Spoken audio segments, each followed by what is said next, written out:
কিন্তু আকাশে মেঘ জমেছে, আকাশে মেঘের খেলা চলছে। এরপর সন্ধ্যের পর বিশাল কিন্তু ঝড় বৃষ্টি হলো। ব্যাস, আজকে আর মা আর বাড়ি ফিরতে পারবে না। এটা বেশ আমার আনন্দের। ইভিনিং চলে আসলাম সেকেন্ড পার্ট নিয়ে। আজকে সেকেন্ড পার্টটা একটু স্পেশাল হতে চলেছে, যদিও সকাল থেকে স্পেশাল চলছে। আগের পার্ট যারা দেখোনি তারা আগের পার্টটা একটু দেখে নিও কী ছিল আজকে। তো বাকি অংশটা দেখলেও তোমরা বুঝতে পারবে। অলরেডি একটু সাজুগুজু করে নিয়েছি, ওয়ান পিস করেছি। শাশুড়ি মা রেডি হয়ে বসে আছেন ওখানে, আর ওখানে আমাকে একজন ভিডিও করছে, ওই যে ওখান থেকে দেখতে পেয়েছো। আর কে কে আছে বাড়িতে চলো একটু সবাইকে দেখাই। যে হাজব্যান্ড রেডি হয়ে গেছে, ওটা করো।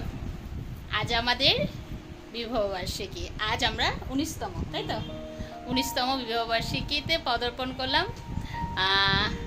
কেমন লাগছে আমার সাথে লাইফ কাটাতে বলো? ভালো ভালো।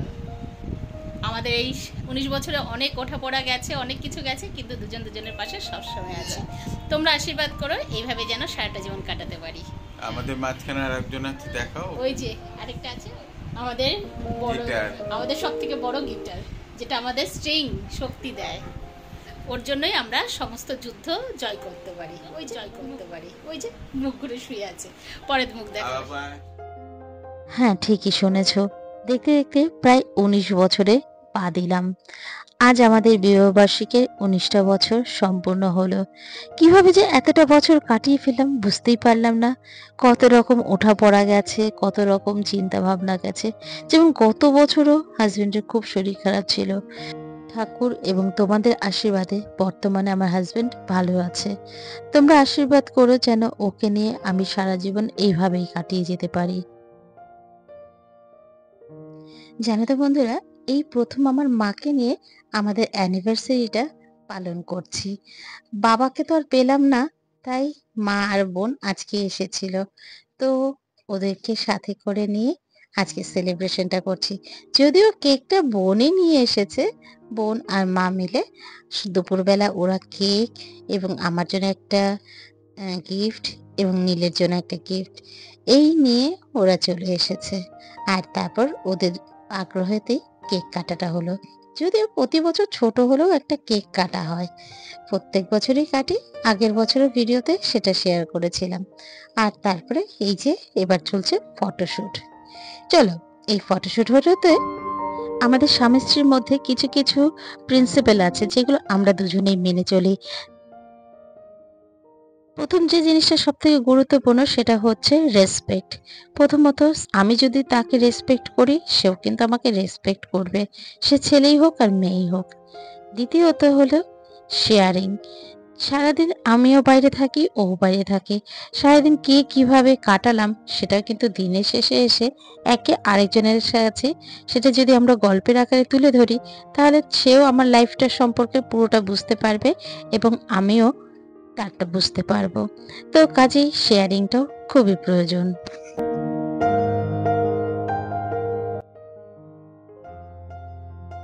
এরপরের বিষয়টা হলো রেসপন্সিবিলিটি। সে যদি আমার রেসপন্সিবিলিটি পালন করে, আমিও কিন্তু তার জন্য রেসপন্সিবিলিটি পালন করব।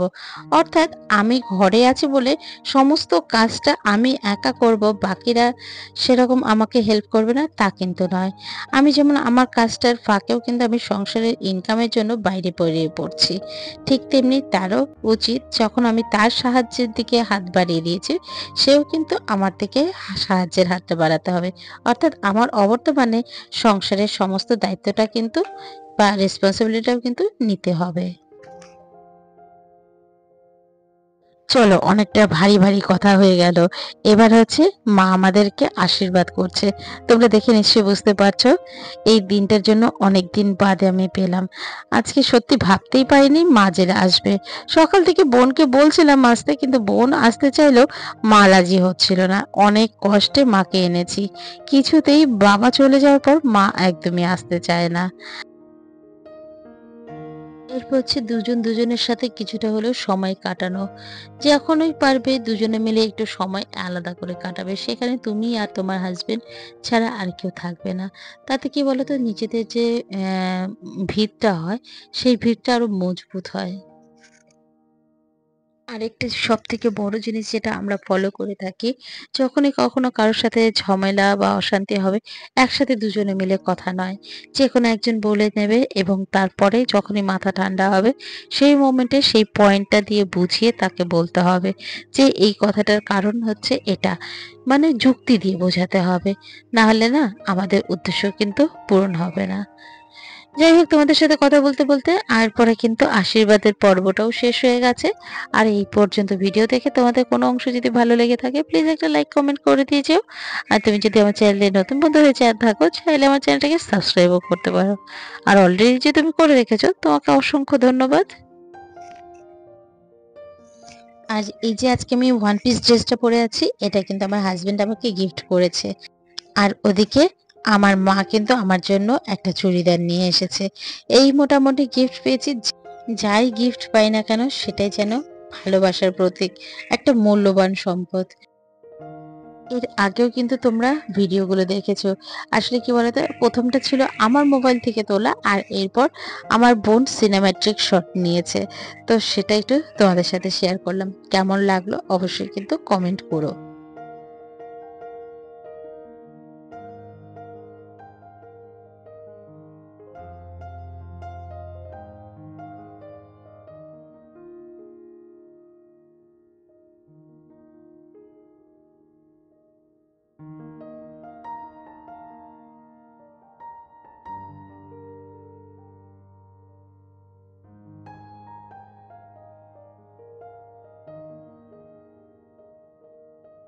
চলো মোটামুটি ছবি তোলার পর্ব শেষ। এরপর সবাই মিলে একসাথে কেক খাবো এবং কেক খাওয়ার পরে বাইরে খেতে যাব।